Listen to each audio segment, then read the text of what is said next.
Bienvenidos y bienvenidas a Educación y Derechos, voces que reflexionan. En este podcast, el día de hoy, compartiremos un análisis crítico del artículo titulado Educación en Derechos Humanos, cómo el sistema colombiano aborda la enseñanza en derechos humanos, de Valencia y Aravena, 2022. Desde esta lectura responderemos 5 preguntas sobre políticas educativas, la relación entre educación y derechos humanos, la enseñanza de los derechos humanos en Colombia, los principales problemas socioeducativos y los retos desde las pedagogías críticas. Empecemos con la primera pregunta. Desde el concepto de política educativa y los pilares de la educación, ¿cuáles deben ser las políticas educativas a implementarse? Como mencionan Valencia y Aravena en el 2022, las políticas educativas relacionadas con los derechos humanos en Colombia han sido fragmentadas y muy teóricas, sin impacto real en la cultura escolar.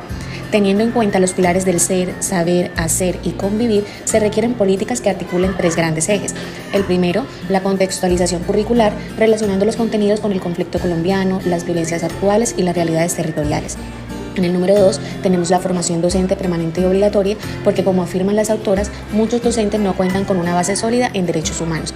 Y la número 3, cultura institucional democrática, donde la convivencia, la participación y el respeto se vivan en la escuela, no solo se enseñan. ¿Qué relación hay entre la educación y los derechos humanos? La relación es directa y crucial. La educación es la vía para que las personas tengan conocimiento, comprensión y la posibilidad de ejercer sus derechos. Según Valencia y Aravena 2022, formar en derechos humanos promueve el respeto a la dignidad humana, la diversidad y la igualdad. La UNESCO cita el hecho de que la educación en derechos humanos es un proceso continuo que forma ciudadanos críticos, empáticos y capaces de convivir pacíficamente. Es una educación en derechos humanos finalmente. Por esta razón, la educación no solo sirve para transmitir conocimientos, construir ciudadanía, ética y conciencia social. Exacto. Y con esto en mente pasemos a la tercera pregunta. ¿Cómo se aborda la enseñanza de los derechos humanos en las instituciones educativas de Colombia? Aunque existen iniciativas como EduDerechos y normas como la Ley 115, el abordaje sigue siendo limitado. Según Valencia y Aravena en el 2022, los derechos humanos suelen enseñarse desde áreas como ciencias sociales, ética y filosofía, pero desde un enfoque global y muy teórico. El problema es que ese enfoque está desconectado de la realidad colombiana. No se habla del conflicto armado, la violencia cotidiana, la discriminación o el acoso escolar. Cuando la enseñanza no se contextualiza, los estudiantes no comprenden la importancia práctica de los derechos humanos en su vida diaria y en su comunidad. ¿Los principales problemas socioeducativos de las instituciones educativas? El artículo identifica varios problemas socioeducativos persistentes. Entre los más relevantes se encuentran, primero que todo, la violencia escolar, acoso, discriminación y conductas antisociales. Segundo, los currículos descontextualizados y fragmentados. Tercero, la escasa formación docente en derechos humanos. Cuarto, la desigualdad entre territorios y comunidades educativas. Quinto, la poca participación estudiantil en decisiones escolares. Y por último, la débil cultura de paz.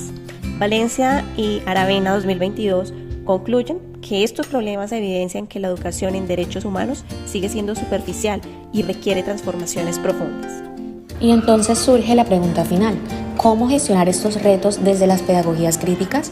Las pedagogías críticas ofrecen herramientas valiosas. Tomando lo planteado por las autoras, podemos destacar 3 líneas de acción. Primero, currículos situados, conectando la enseñanza con la vida del estudiante, su territorio y su historia. Número 2, prácticas participativas, donde el diálogo, la deliberación y las experiencias comunitarias permiten que los estudiantes sean sujetos activos de derechos. Y por último, la transformación docente, pasando de clases memorísticas a metodologías activas como estudios de caso, análisis de conflictos reales y proyectos de convivencia. De esta manera, la educación en derechos humanos deja de ser un discurso y se convierte en una práctica transformadora dentro y fuera de la escuela.